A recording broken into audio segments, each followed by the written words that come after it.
I'm really honored to be here today, and part of my visit, of course, is to celebrate the opening of Branding the American West, an exhibit at the museum here on campus.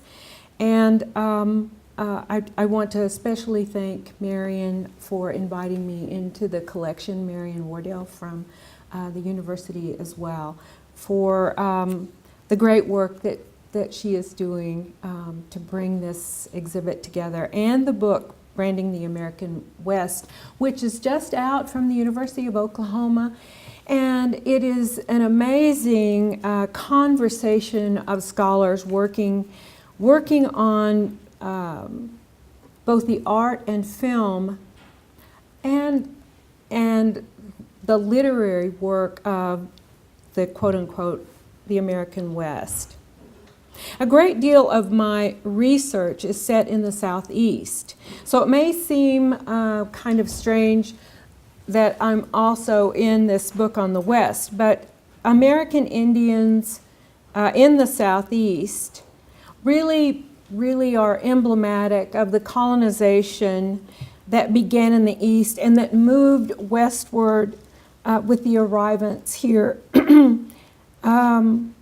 Really and across the United States.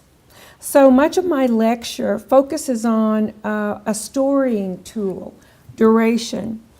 It is duration that has helped not only our storytellers but our writers tell the story of Indigenous people across the Americas and how they responded through story to that kind of act of violence. So the title of my lecture today is Native Literary Transformation. What is a Native story? How does an Indigenous story live in the 21st century? And the answer is duration. I'm going to be discussing duration as one of the 4 core story principles that my research partners and I developed for a SSHRC project titled Indigenous Knowledge and Contemporary Performance. I connect duration, really the duration of the Choctaw creation story, with Harvard Professor Atul Gawande's work in health system innovations, and link those stories with the research projects that Choctaw Chief Ben Dwight conducted in the very early part of the 1950s on weather predictions. Duration is a storying tool that all writers and scholars may find useful, and one of the essentials that Native peoples use to shape the story of America. Over the past 5 years, I've been working with a group of researchers, First Nation performers and scholars, Choctaw and Chickasaw artists, and non-Native theater scholars to help grow contemporary performance through the deployment of Indigenous knowledge and re-employment of knowledges that have been buried in our lands.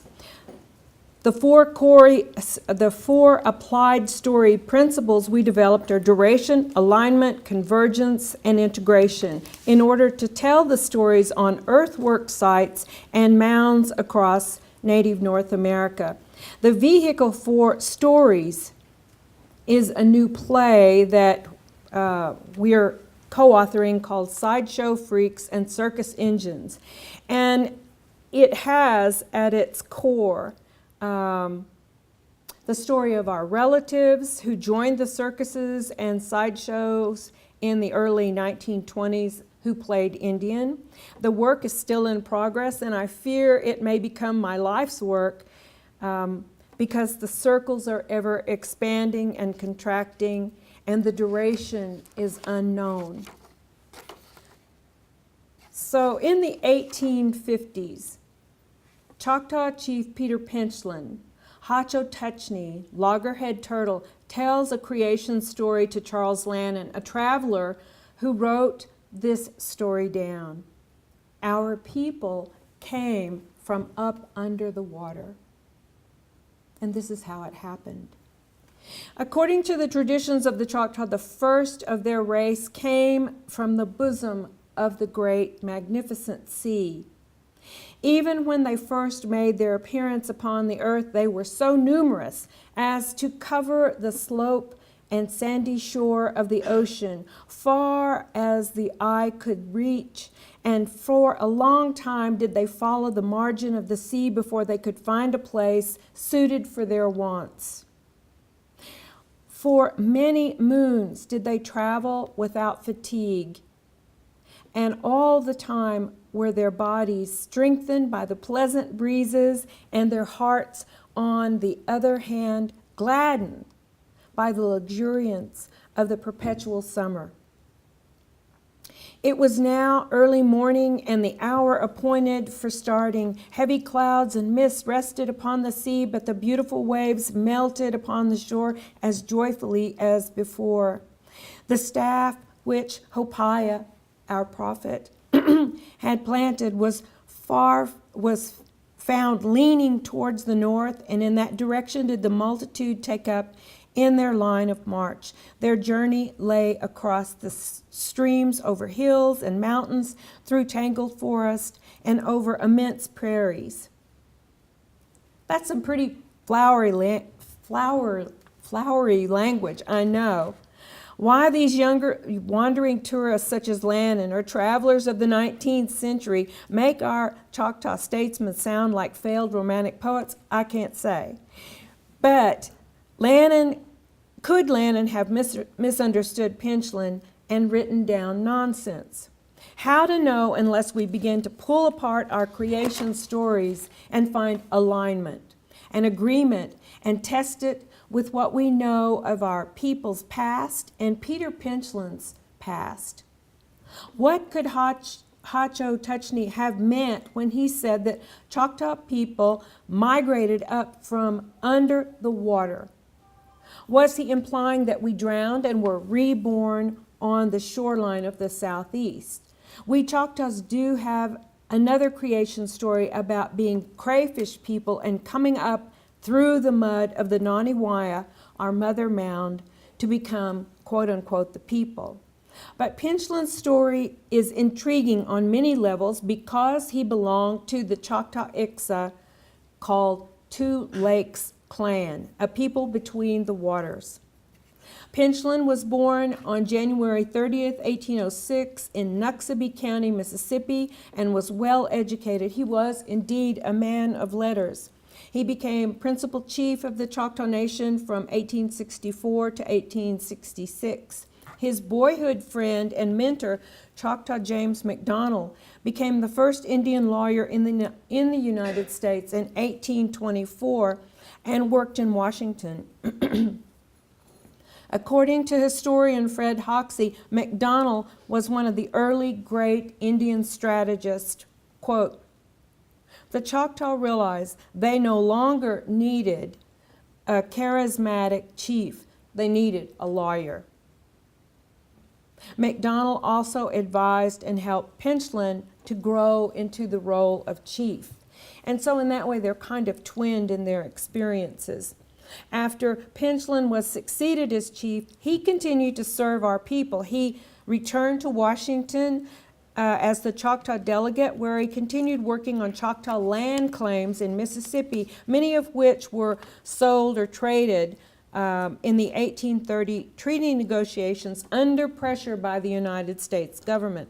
Pinchland had been collecting information on land claims since the early 1850s, especially those involving land where the Treaty of Dancing Rabbit Creek was signed in Nuxabee County, his birthplace. Now, many of you may not know, but the Treaty of Dancing Rabbit Creek is our removal treaty from our birth and homelands, indigenous birth site. So it's extremely emblematic and iconic that it was signed in Nuxabee County. Pinchland emerges out of Nuxabee County to be the leader that will help unite us through these land claims.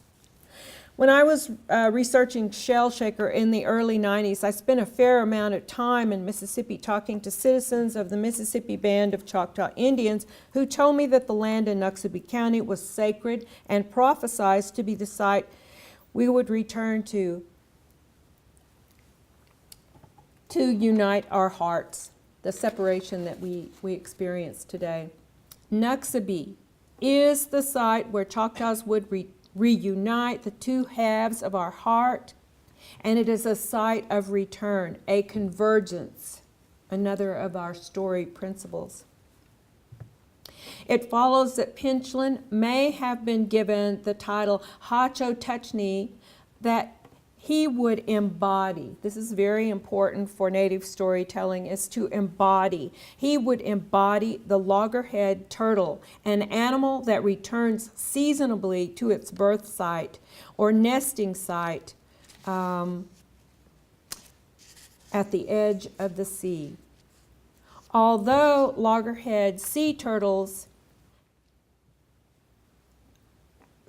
after all, the loggerhead sea turtle has a sophisticated disposition, nesting over the broader geographical range of any, it nests larger and wider of any of the sea turtles. In the Atlantic Ocean, the greatest concentration of loggerhead is along the southeastern coast of North America. Nesting sites along the coastline extend as far north as Virginia and as far south as Brazil. Loggerheads are the world's largest hard-shelled turtle. Adults can grow to some 84 inches long. So Miko, Hacho-Tuchni, Chief Peter Pinchlan, was named for a cosmopolitan animal, one that will thrive in many places, but always, always returns to its nesting ground. So he links the Choctaws to the Gulf Coast, and Pinchlan, as the embodiment of loggerhead, fully integrates us into the greater Southeast. In his story, the pole pointed north, and we followed it and spread out as people on the land. I suggest that Pinchlan's story expresses a belief in our life as ever returning in a time when things looked increasingly bleak for Native peoples, not only in the Southeast, but across the United States. Things continued to get bleaker for the longest while, really up through the 1950s. Estimates suggest that we lost a quarter of our people walking the Trail of Tears and due to the Treaty of Dancing Rabbit Creek. Yet it is during this bleak period that Pinchlan tells the story of our people coming up from under the water, perhaps a metaphor for rebirth. Today, Mississippi Band of Choctaw Indians are 10,000 members strong, and our Choctaw homelands cover over 35,000 acres in 10.5 counties in Mississippi. The tribe provides permanent full-time jobs for over 5,000 tribal members and non-Indian employees. The Mississippi Band of Choctaws are the major contributor to the state of Mississippi's economy. In Oklahoma, my homeland, the Choctaw word means red. Oklahoma means home of the red people. But the Choctaw Nation in Oklahoma provides more than 6,000 jobs for tribal and non-tribal Oklahomans.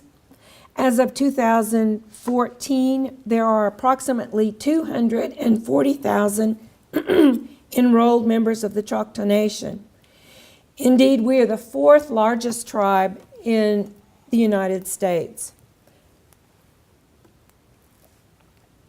The Choctaw Nation businesses generate hundreds of millions of dollars annually and contribute to the financial health of the state of Oklahoma.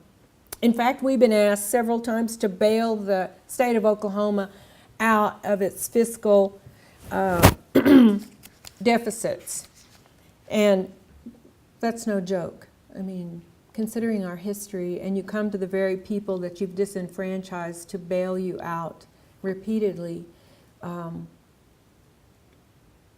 that's an interesting story in and of itself. Perhaps more than anything else, Miko Hachotutney's story redefines the Choctaw Nation's duration. The life expectancy of our tribe's existence is expressed in wind patterns, tornadoes, hurricanes, the ebb and swirl of waters in the northern hemisphere, and through the seafaring loggerheads coming up from under the water and onto the shore.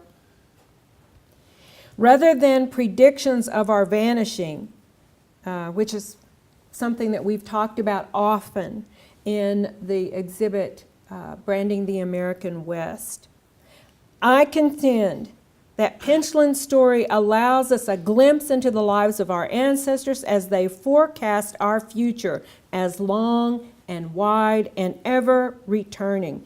And when I hear Miko Hachotutney's story told, I hear subtle foreshadowings of forthcoming events that will integrate our two groups of Choctaws on our homelands. I have no idea when or how or what form that story will take, but like syllables patterned together, according to the number and duration of segments in poetic rhyme, we are a story in progress. So I'm going to ask you to just for a second take a look at this shell, which is emblematic of how we dance, our stories unfolding in the Southeast, which is a little bit different from the West. But we enter a dance grounds at the bottom, or at the edge of a fire, and we dance counterclockwise. All of our dances, all of our stories really unfold counterclockwise. And sometimes I think that it is emblematic of our storytelling techniques, which usually end somewhere at the beginning. So it is an epistemology, if you will, of how our lives are embodied in these shells. Here's another one, and certainly the natives of the Southeast shake shells. This is part of the traditions, especially of my father's tribe, we were Cherokee. This is also another shell, and you can see it unfolding. So people ask us frequently, how did you know which way to go in creating these dances and stories?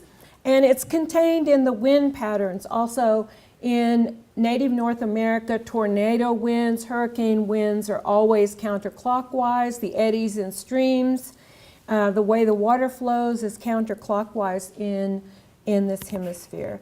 And so observation is very much part of the native ways of life ways, and the way in which our life ways and or epistemologies in the language of the academy work to secure our continued story. So on this research trip, we visited probably 18 mounds proper and recorded them, and I'll return to the mound story in a moment.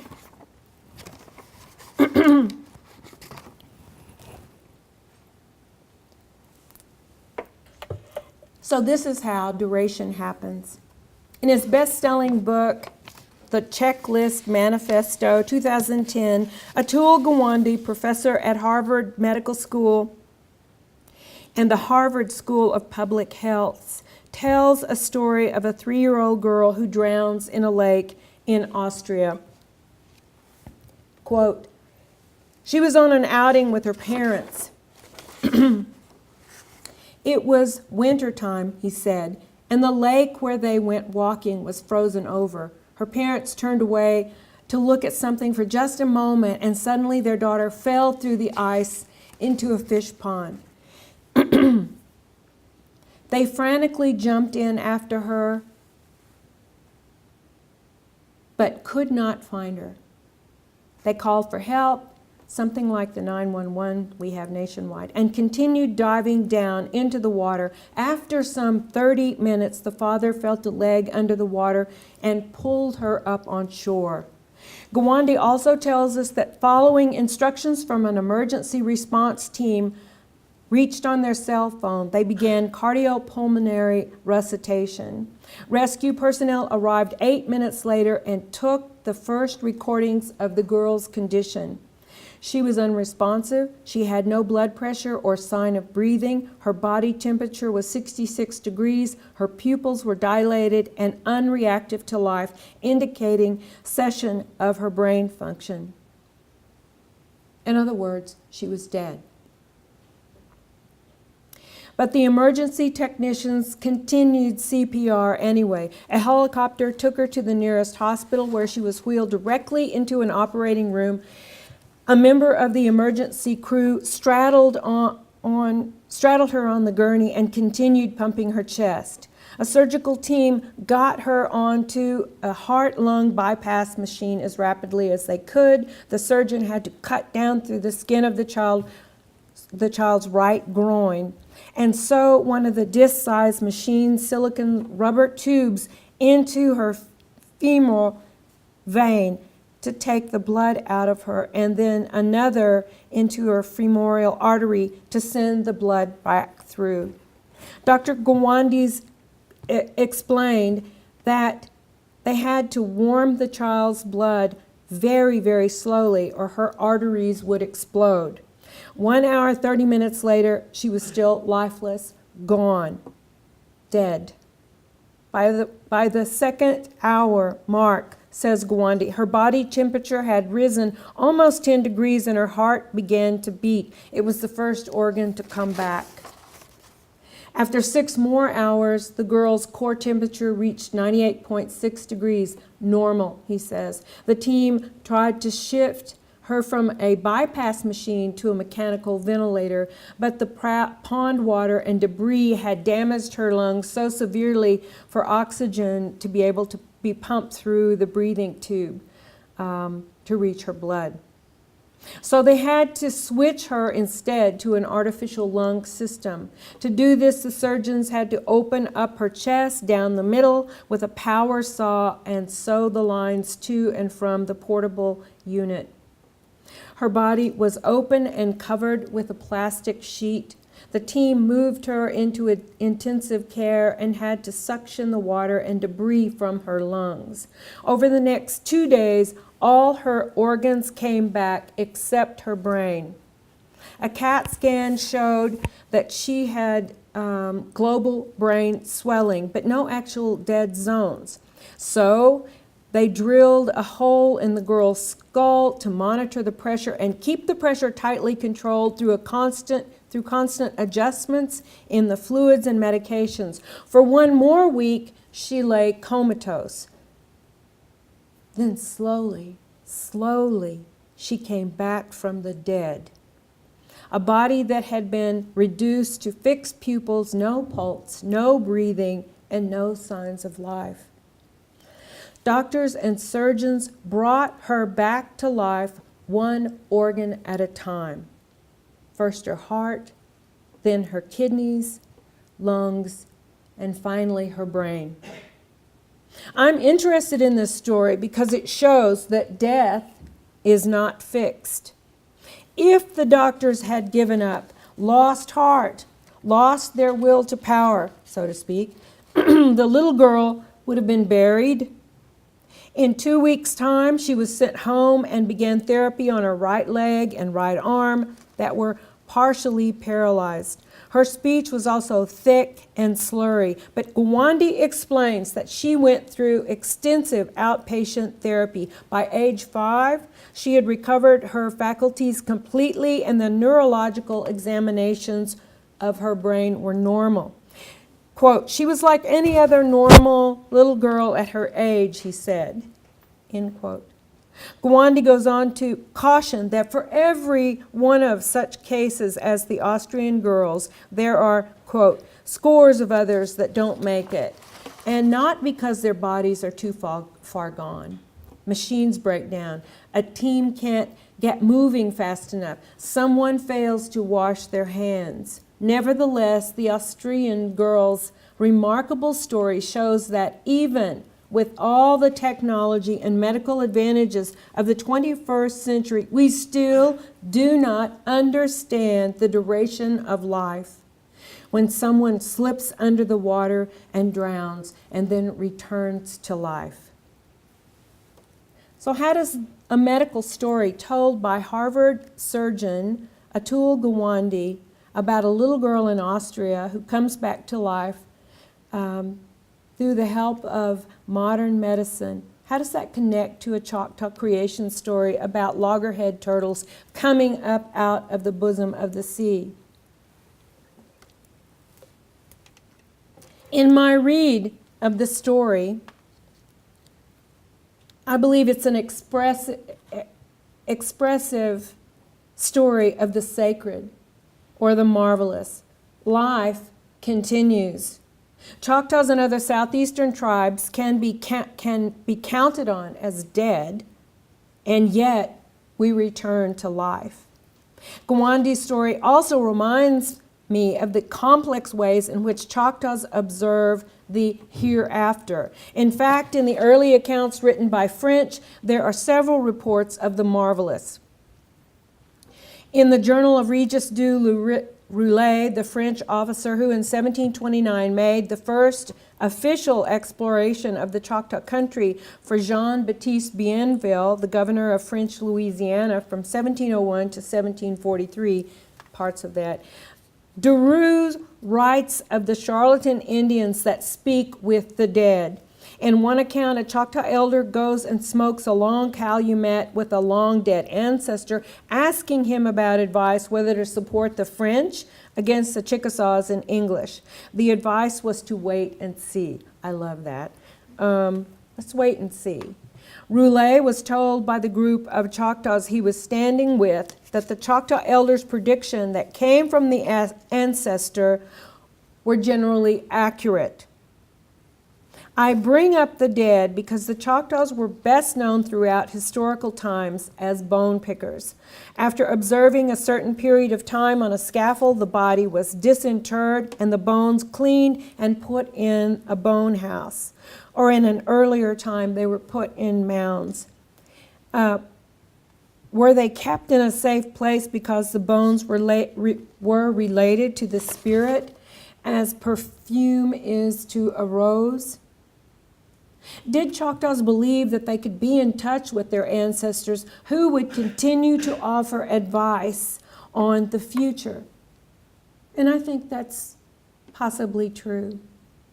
That's a maybe. One thing is for certain, when it comes to the way the old-time Choctaws felt about their healers, medicine people, Alekchi, our doctors, and the warriors, they wanted them to lead by experience and birth. This is what Alabama Mingo told the French in 1731. Choctaws lead by birth, but also experience. And experience and observation is passed down through speeches and through storytelling.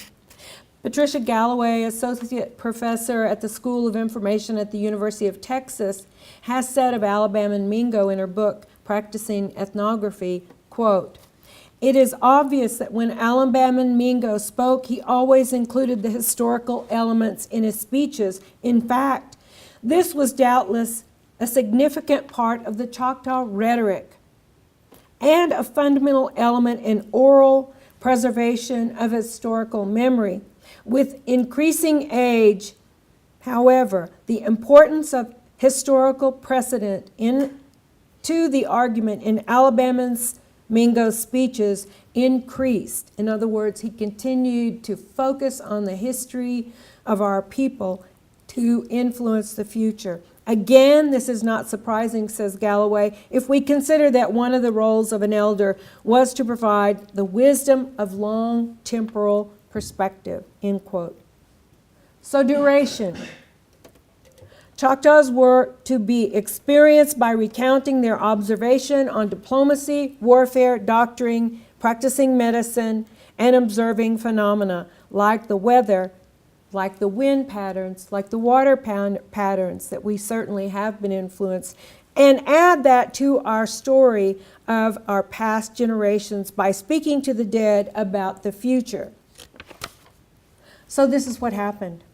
In 1950, the former Choctaw Chief Ben Dwight began writing letters to tribal chiefs across Indian country asking how their medicine people predicted the weather.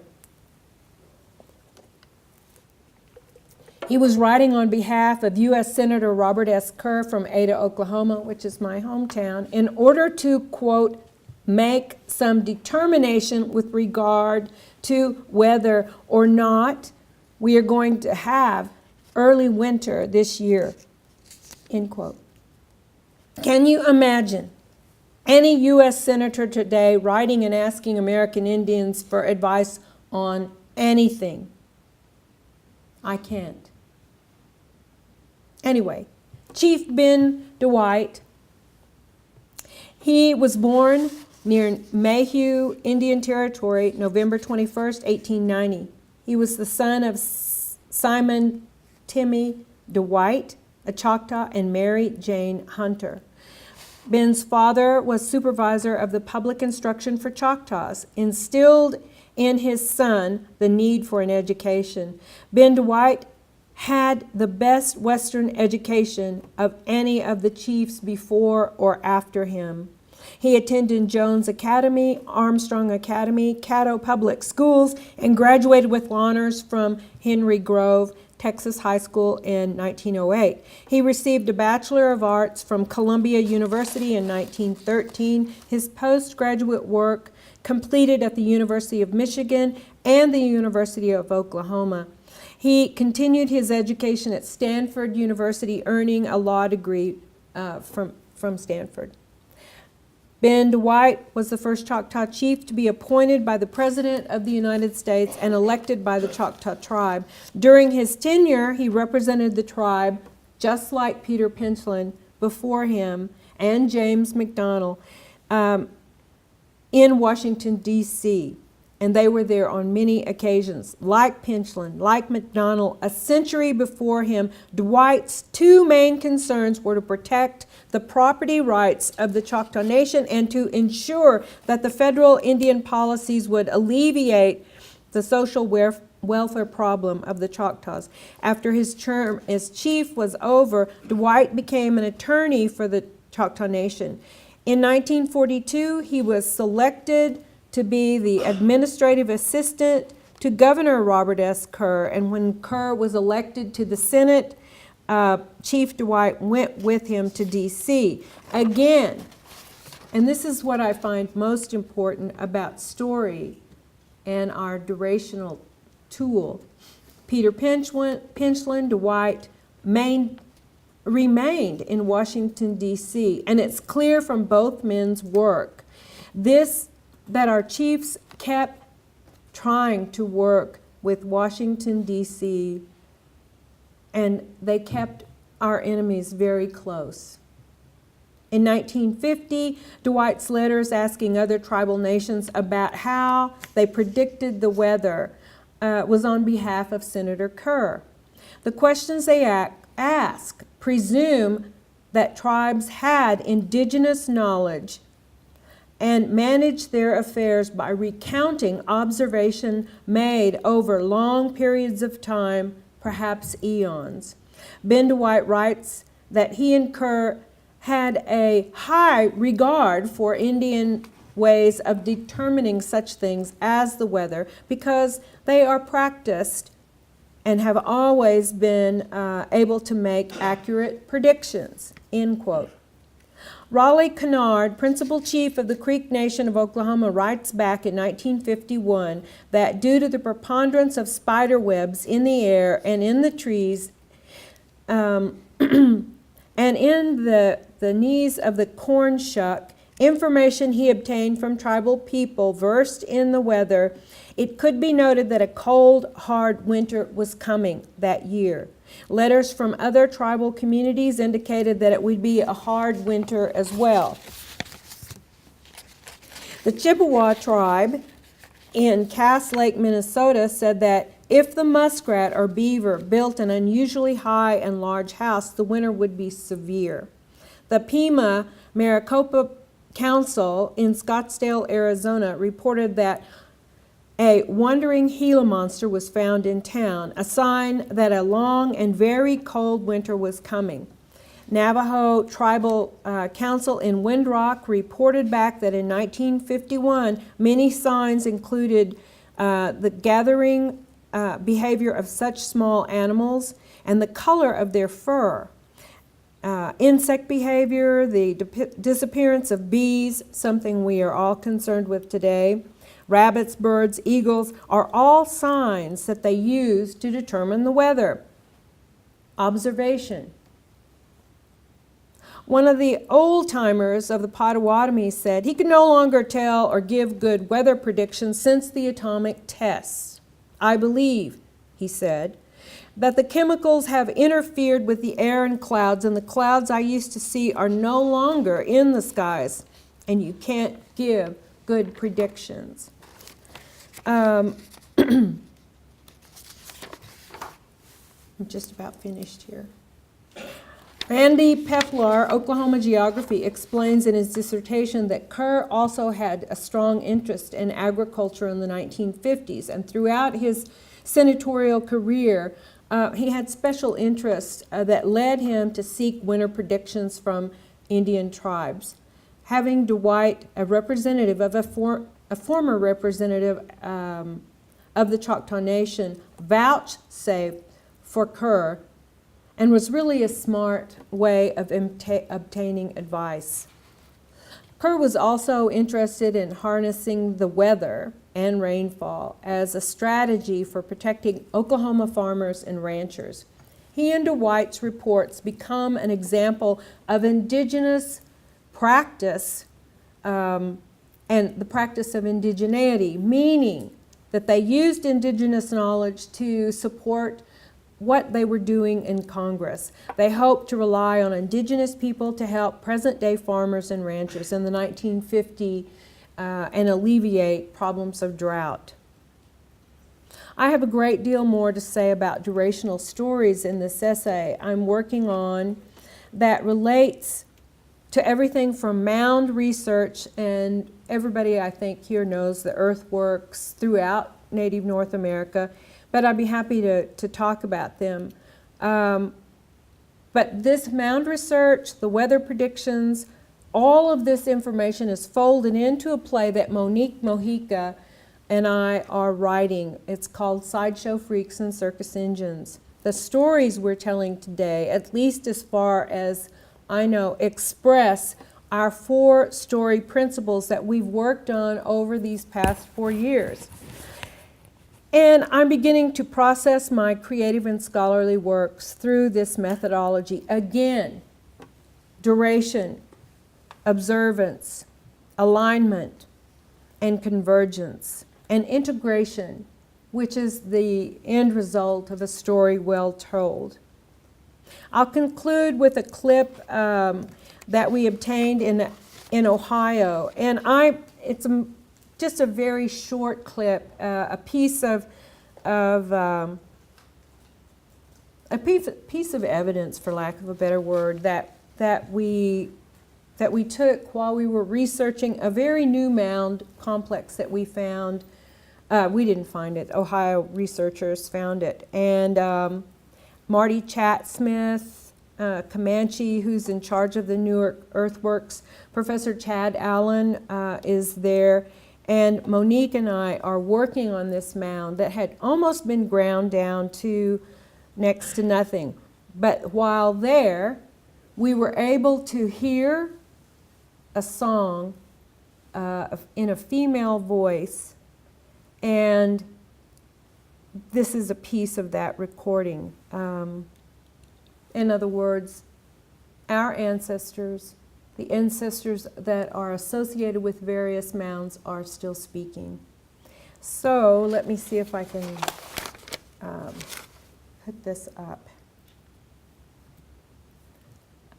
Just briefly. It's very, very short.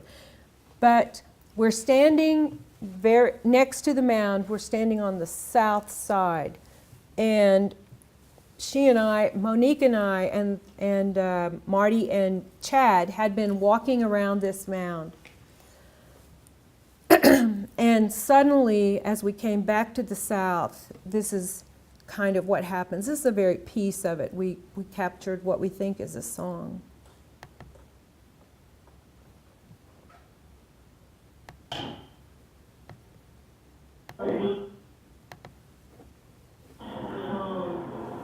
Pay attention. I got your recording.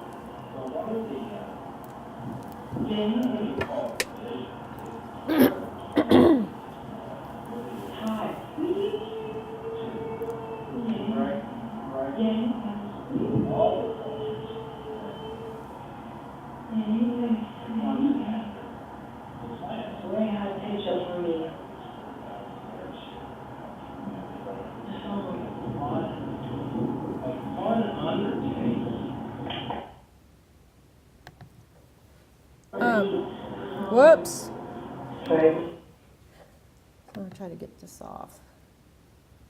Anyway, I should note, and this is where I'll end my talk today, the Fox Clan of the Chickasaw Nation in, I think it's the 1736, always said that the voices of our ancestors were on the wind, and they listened to the ancestors' songs captured on the wind, to hear and collect knowledge for what was happening in the present.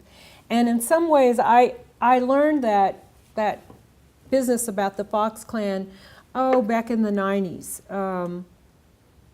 And it was knowledge that served us well when we were working on 18 different mound sites. We don't always hear a song, we don't always capture, we heard different things. And we're working on a book to talk about not only expressive culture, but how these moments of illumination have helped us in creating a script for Sideshow Freaks and Circus Engine that is not about victimization, which brings me back to the exhibit, Branding the American West. We are trying to move beyond victimization. Thank you very much.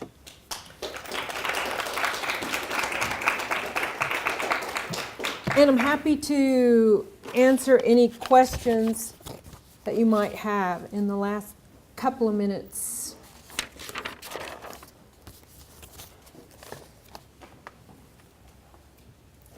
Yes, Can you tell us more about the Earthworks project then? All of, across North America are mounds that were built in, usually the oldest that we visited was Poverty Point in Louisiana. Thank you, yeah, turn that off. Which is around 5,000 years old. It's also a huge hawk on the earth that was 7 stories tall.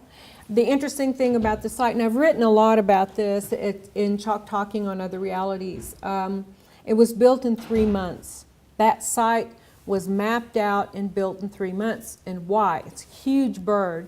Because if we're right, the red-tailed hawk, and I do think it's a hawk, their gestation period is around from insemination to first flight is 3 months. So the story, that durational story, is there for us all to see 5,000 years later. Those southeastern people built that site. They built a lot. There's a ball field there.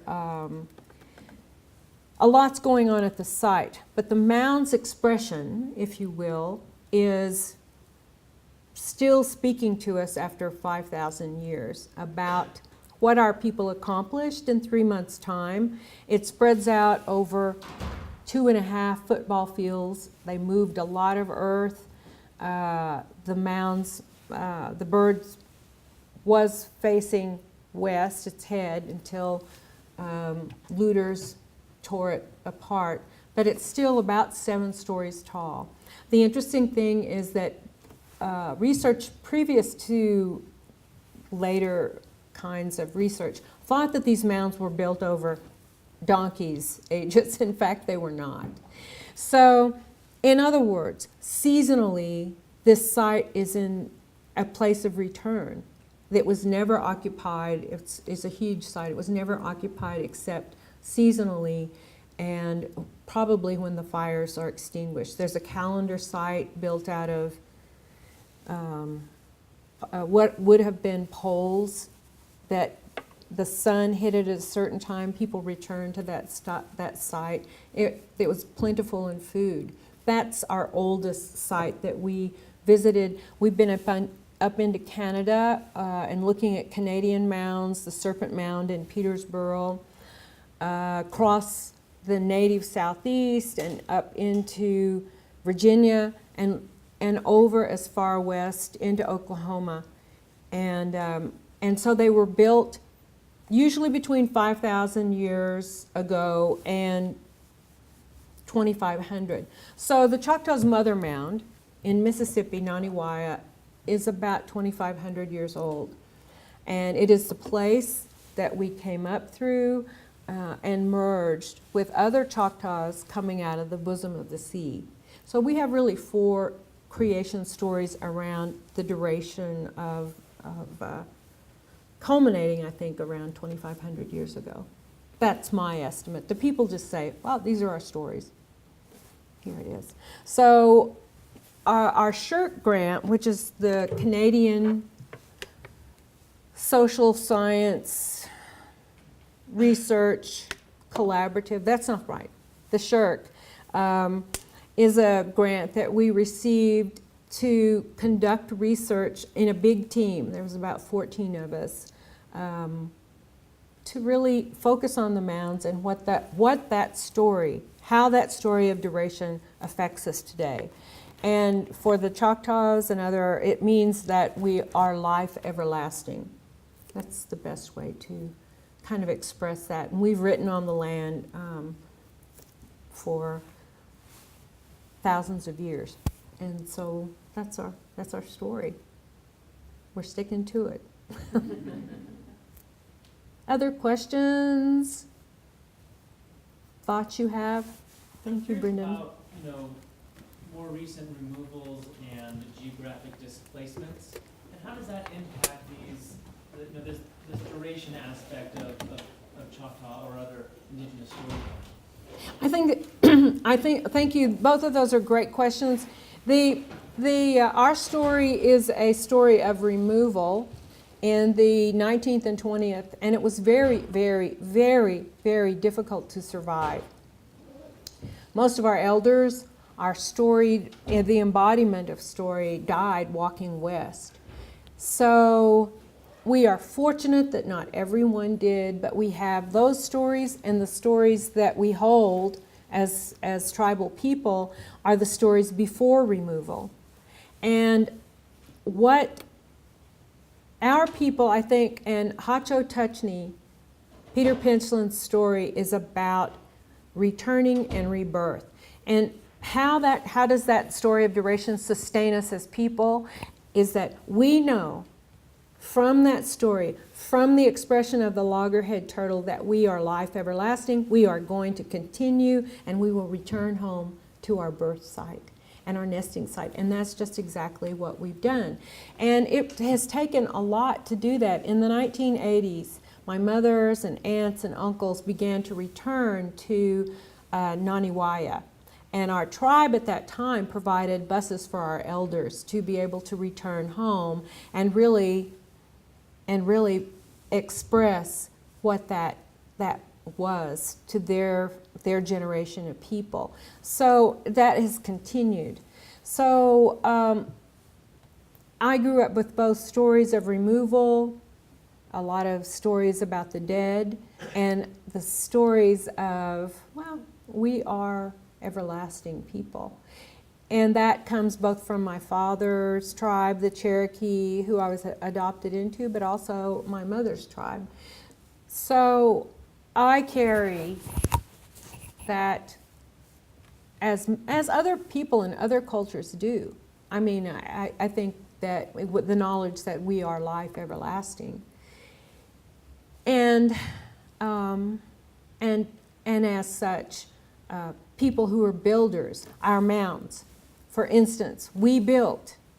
This is something that's emblematic of our people. So we rebuilt in Oklahoma. We're rebuilding in many, many states. We're buying back land across the southeast, 1 acre at the time. And I think that's really interesting. Most of our tribes are investing heavily in rebuying, for sometimes the second and third time, our homelands. So that's ongoing too. So duration, you know. Any other questions? Anything you were dying to ask? Got 30 seconds and counting? Yes. I have one. I'm still not exactly sure what happened in that last clip Oh, that you showed. So is the woman hearing voices? well, that was me. Oh, that was you. Okay. Yes. So what's going on when that happens? It seems fascinating, but I'm not sure what going on. Oh, it is fascinating, and I'm not sure I understand. Now, I'm not particularly, I hate myself when I talk this way. I'm not particularly airy-fairy.